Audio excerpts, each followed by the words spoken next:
the objective of my talk is to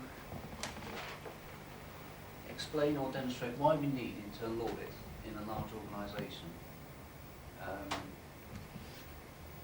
I think most people's perception of internal audit is that actually someone looking over your shoulder, someone that's basically looking backwards and trying to catch you out.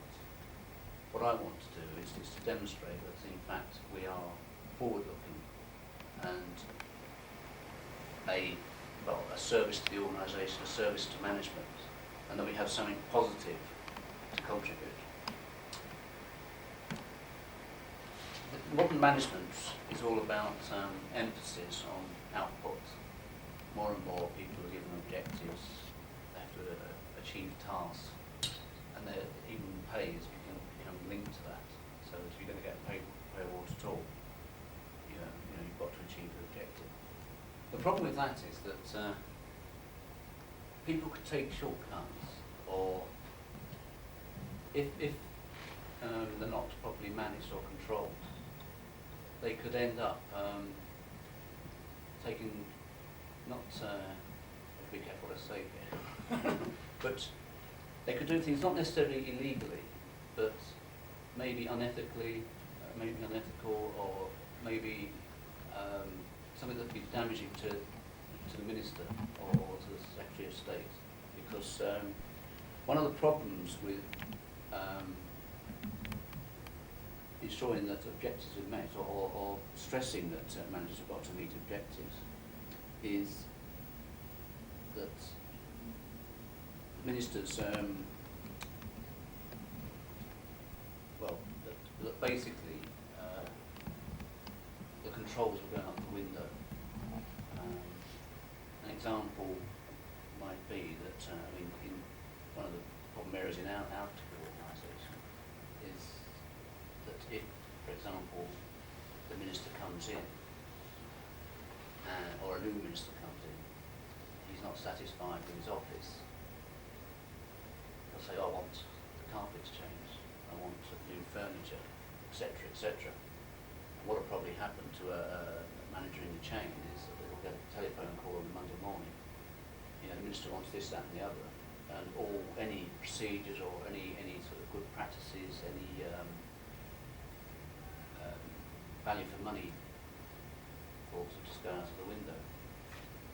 What internal audit are trying to do or develop with this new emphasis is that we will work together with management to try and find a way of managers being able to meet their objectives and pleasing their customers or whatever, without having to take shortcuts which may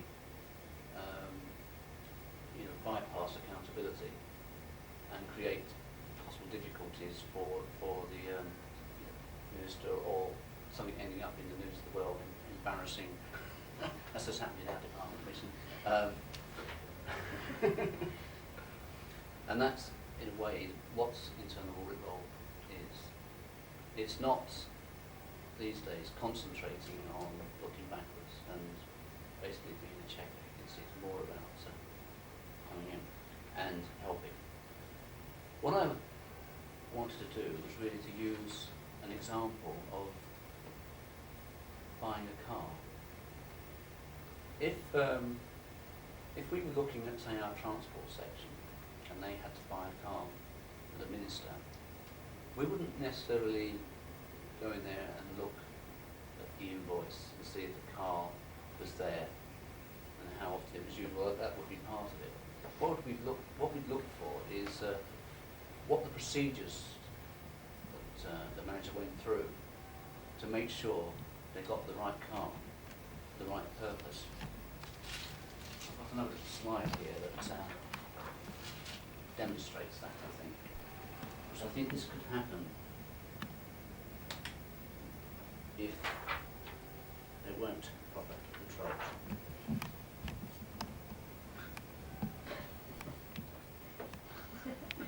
Which is particularly appropriate for our Secretary of State, as you know, is Virginia Bottom. And I'm sure she does wear short skirts like that. That's not meant to be sexist. But what we would go in for, or what we would look at if we went into the transport section is, first of all, we would look at the sort of the contracting arrangements, or we could establish that management had a process for setting the right specification. I mean, obviously that car that she's ended up with is just not appropriate to her needs. But maybe, I don't know. But I don't think I think she wants something a little bit more upmarket, something a bit bigger. I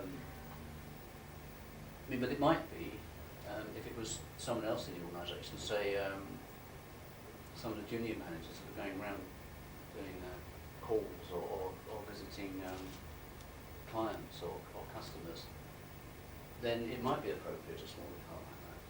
So first of all, we would make sure that management check out they've got the right specification, the right standard. We'd also look for the sort of quality standards they've got as well. We want to make sure that they've got some idea of the timing for obtaining these sort of things, because obviously it's no use if you know I don't know, it's happened in your departments, but it doesn't ours. It's no use taking so long over getting a car that half the year's gone, and the staff are just sitting around in the office. They can't do anything because they haven't got the resources or the facilities. So we've looked to make sure they've got some sort of forward plan that could fit in. Again, we would look to see what the value for money considerations are. So the right car for the right people, and also that there's some form of accountability and checking by management itself, because this is obviously an area that is susceptible to things going wrong or to fraud and such. Finally, we look to see that management were monitoring and evaluating the process for buying cars and the way the cars were used, and that maximum use was being made of them. So as you can see, it's more these days about advice and being an advisor to management than it was, as people used to perceive us, being a sort of policeman or a director of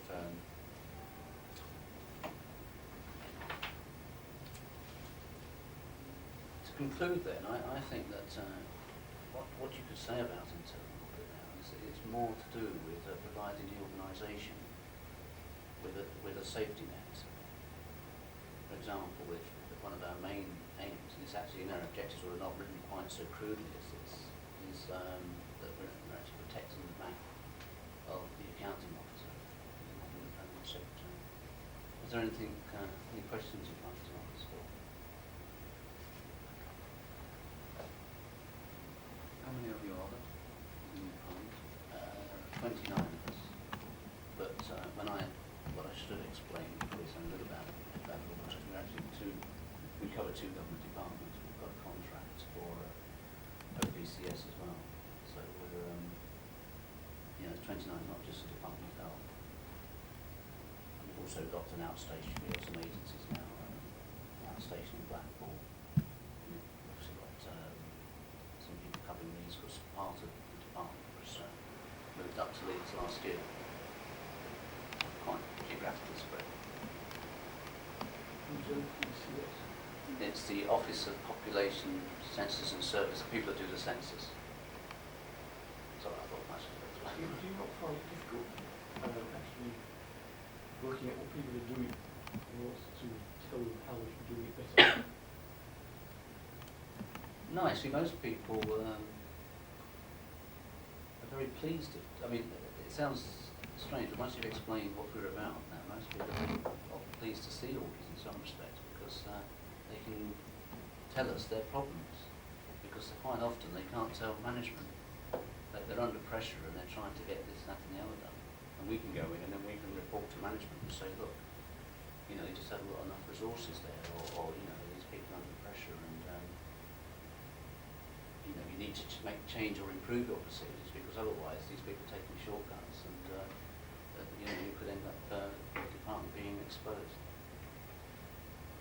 Do you feel there's a danger within the organisation that because you're part of the department, checking on your own department, you might receive public criticism? I don't think so, because we achieve objectivity by not having any operational responsibilities. We're actually trying to sort of keep an arm's length from everybody. We don't get involved in actually, you know, we're part of the overall management control, management check, but we're not actually responsible for any operation. So I think in some respects that, you know, gives us that sort of distance. Although I just see what you're saying from outside and understand that. But, you know, I think that's, we are really, as I say, internal. I mean, the people that would be responsible for sort of accountability outside would be something like the National Audit Office. And I think the public will be looking towards them. Anyway, my story, my colleague has said that's the wind it down. That's a good trick. I was going to say, remember, so it's multitasking, but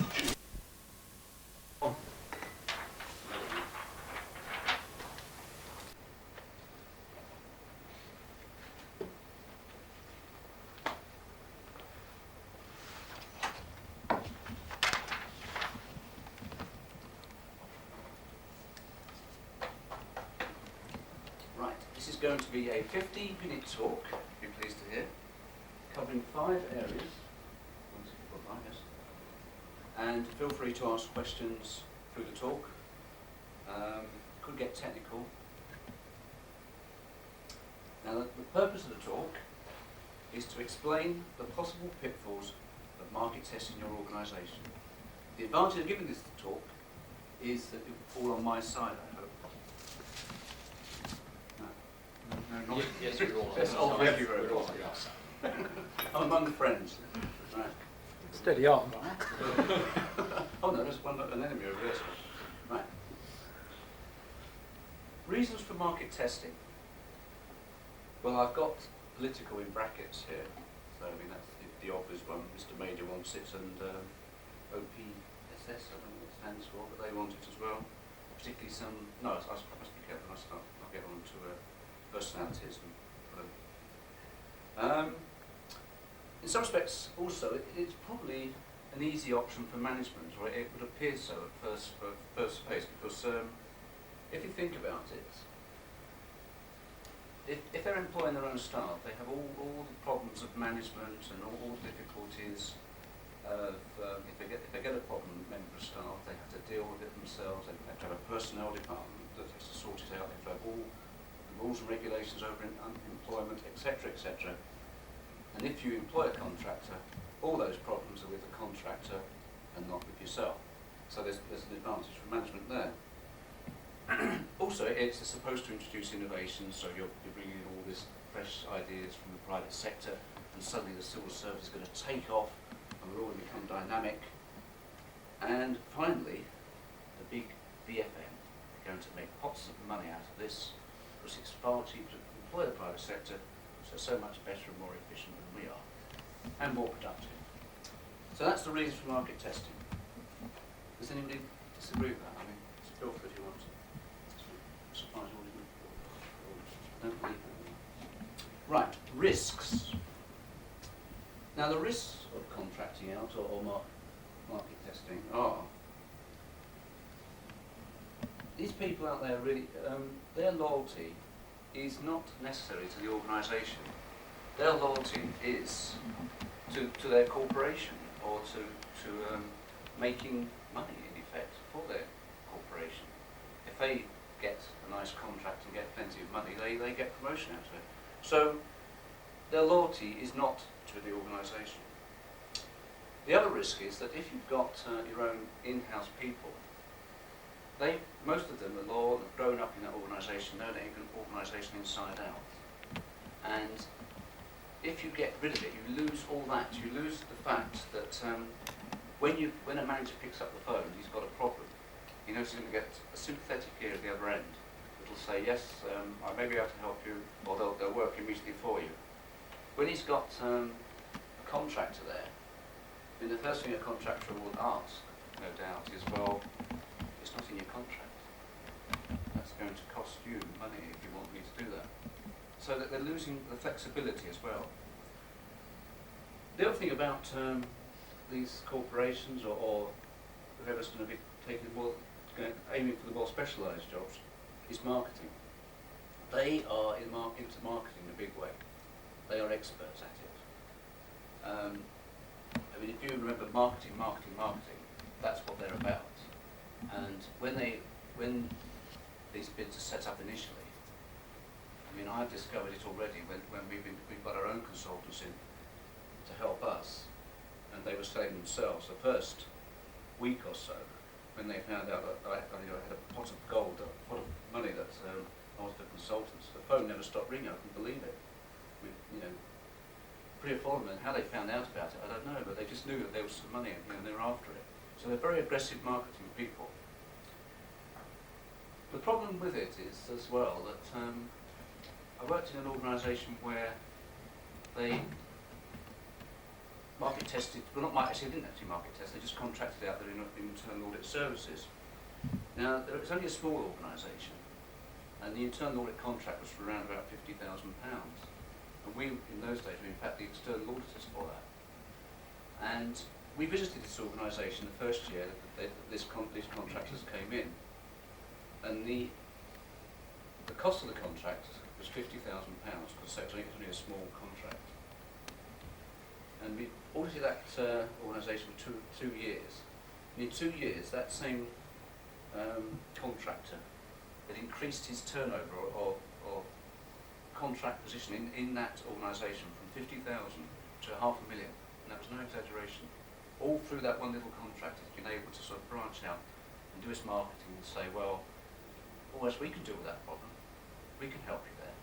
So it's a real risk that I don't think has been taken on board, maybe by the senior civil servants in your department. They haven't realised how these people like double glazing salesmen in a way. If you invite them into your house, it's very difficult then to get rid of them. And they're not going to go until they get a sale, and they really are like that. I've found it already. They're also particularly active in IT and finance. They're two growth areas, particularly IT. They've been able to, because they do have something to offer there, and if they can get a hold of your IT department, they really do want to expand into that. Right, the third one then. Sorry, actually, I'll come back to it. The third one is the management of the contract. It's something that's often overlooked, and certainly given a low profile until it starts happening. Certainly in our department, it wasn't even addressed, and it's not really been properly addressed now. I mean, we still haven't got anybody that can really write a specification. For internal audit, it's a nightmare. And it's all right for something like cleaning, where you can say X number of rooms or so. But when you get into areas like we're involved in, I mean, how do you specify some of the civil service jobs? So that is critical, really, getting the specification right. I mean, how they've got around in our department is by taking on even more consultants. So we've got consultants now helping writing specifications, and it can be kind of a nightmare. And the consultants that are helping us, so they win hands down. If they get that specification wrong initially, they just win hand over fist because they just turn around and say, well, it wasn't in your specification. So you've got to go for more all the time. So it's a growth market, so they really do well at that. The other problem with this all is that it's all the cost of all this, because that sort of marketing area, or that writing specification is a cost that you have to add on, which is not initially taken in or not even thought about. But it's also making sure that contractors do in fact do what they're paid for. And if you haven't got the right systems for monitoring and evaluating their work, again, you're going to be ripped off. They'll just be sending you invoices saying they've done 10 days work, and you won't have a clue what that 10 days represents. So you just pay it, oh, great. And then Christmas has come, and they work on this and more, and the more naive the organisation, the more money they make out of it. So it's worth remembering that there's another cost. And then there's the hidden costs. Things like redundancy. I mean, what do you do with redundancy costs? Do you charge it against the contract? Is it a cost that will go away? But I mean, Treasury have come up with some guidance on this, that you can write it off over 10 years. But the problem with that is that governments work on an annual cycle. And the true cost of it does come in 1 year. When they say write it off, they mean sort of write it off in bookkeeping terms. So departments have got to deal with that. You know, this could cause problems in cost of the redundancy costs. It costs more than the initial contract. It could double it or even treble it. There's also the legal loopholes. Like the Home Office have come unstuck with one of their market testing contracts. They market tested the stores at not the Home Office, the prison service. So they market tested their stores. The contractor run it so that the in-house people were made redundant. Then it was discovered that Tupi should have applied. The contractor was asked to take the staff on. They said no way and dropped the contract. And then the people they made redundant didn't want to come back to them. So they're now left without anybody doing the work that they wanted to initially. So there's all these sort of considerations that are sort of quietly being shelved. And we've learned an awful lot since we started doing this market testing, but it's a nightmare. So you just be warned. So when they say, you know, it's simple and it's just, you know, getting free quotes and that's it, it's not. The other big nightmare is what to do with overheads. Because, I don't know if your government department's the same, but ours hasn't got a costing system. I mean, it's got Mickey Mouse Treasury type costs, you know, cash and etc., and it knows, I don't think it even knows, our department even knows the cost of its staff. I think it's on a ready reckoner or something. But it doesn't really know the cost of its buildings. So when you're market testing something like internal audit, do you take in the cost of our buildings? If you do, then is that comparable to people that are competing with you? And also, if you don't, what do you do with those offices or the cost of those offices? Because if you get rid of, I don't know, 29 auditors, you're not necessarily going to get rid of the office space, because quite often civil servants are in blocks of offices and they can't sort of sublet bits of it. So those costs are still around. So if we lose, those costs remain and go on to the next person that's going to be up for an in-house bid. And it goes on. By the time the poor bloke that's at the end of this chain is doing his in-house bid, he's got all these overheads, you know, he's trying to compete with them, you know, and he must be worth about billions because he's got all the costs of the office space.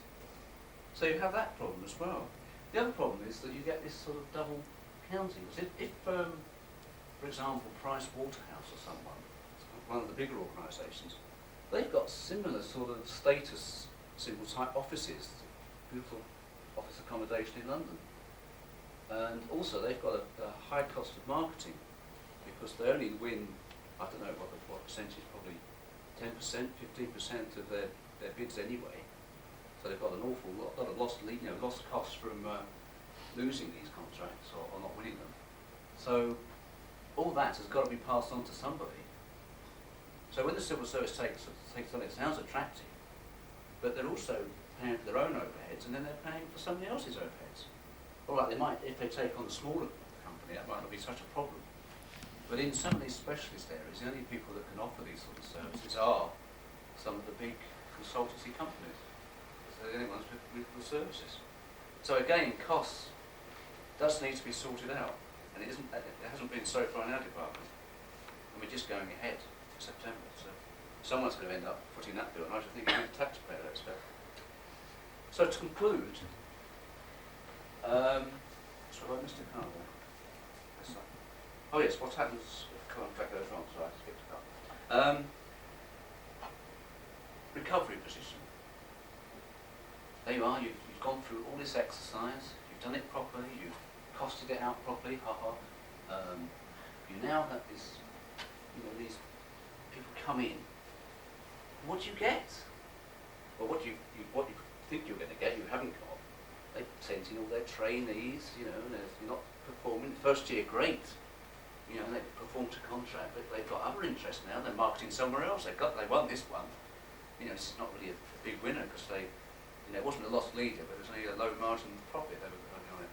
And they got some bigger fish now. You know, MOD, they got, you know, 60,000 civil servants. DH only 6,000. Not really interested. So they don't really start falling down on the contract. What do you do? All the legal problems over it. I mean, frustrated contracts, take them to court. I mean, how do you deal with it? You've got no position. So that's another thing you've got to bear in mind. You know, what is your recovery position? Do you sell it all out and get rid of it, or do you keep people back, or do you just test parts of it? So all those factors have to be taken into consideration before that decision is made, and aren't being taken into consideration.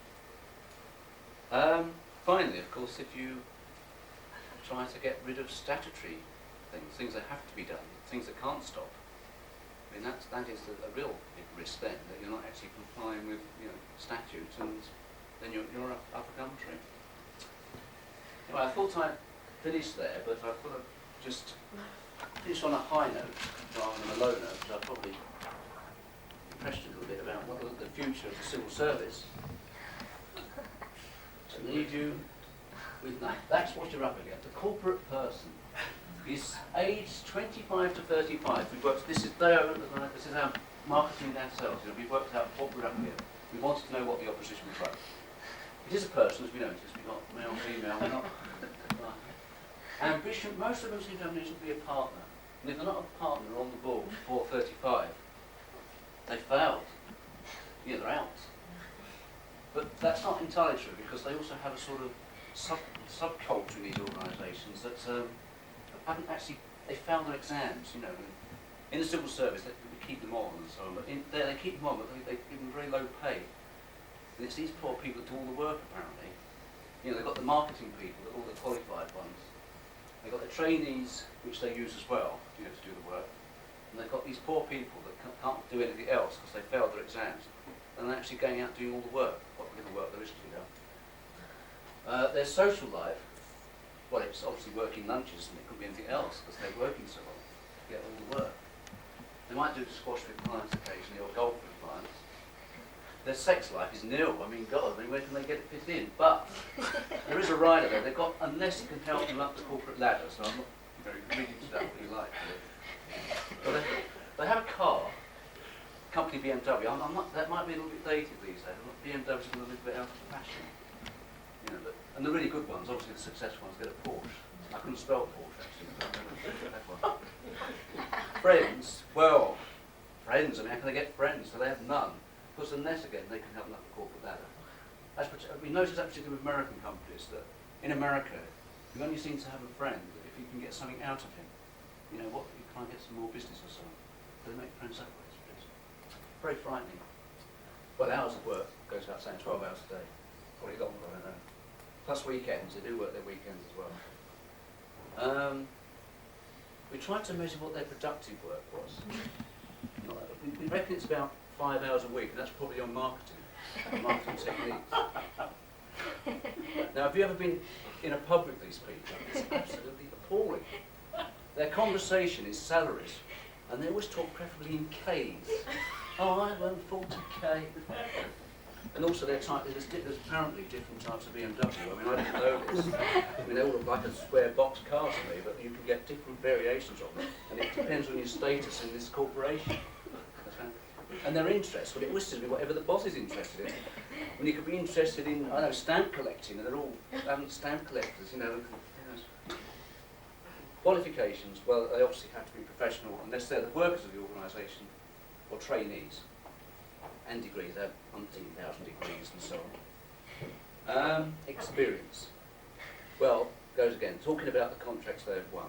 Again in Ks, it's fabulous Ks, and of course, marketing. Anyway, thank you very much.